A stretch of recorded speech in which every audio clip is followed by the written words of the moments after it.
So we talked a little bit about how marketing should be more buyer centric. How should the sales role evolve to be more customer centric in that same process?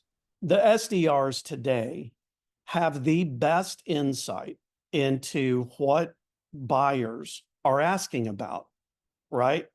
If those SDRs could work more effectively with marketing to build the kind of content we're talking about right now, that would be some powerful content because the SDRs know how to have that conversation. Marketing typically does not. So that goes back to that alignment we're talking about of really these two organizations working much more closely together on behalf of the buyer, making that content truly buyer centric. So both sides of this equation can change, should change, and must change. And I think this kind of self-serve motion is an opportunity to really allow that to happen. Yeah, I think that's why a lot of SDRs or BDRs are being moved under marketing because they do play an important role in nurturing. They know how to Yes. talk to people Yes. and dig for the problems, but the gap is the incentive to book meetings is really what drives most of the bad behavior. So if you remove that and make it about engagement and adding value, it changes the whole equation.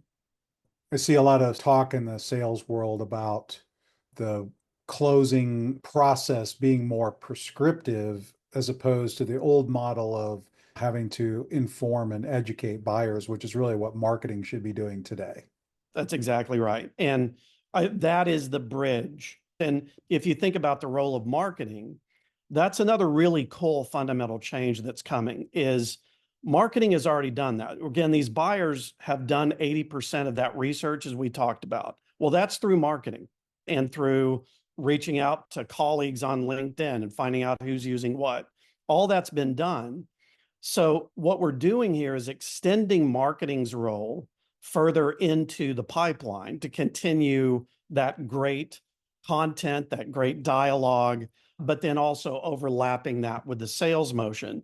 Yeah, and one of the biggest problems I see in websites, especially in the SaaS world, is we're really making the buyer dig to find out Yes, what you do or if they're going to be able to solve our problem. that's right. You know, I'm an advocate of having a very light website and getting the buyer into the journey as quickly as you can, because that's where they're going to get the value.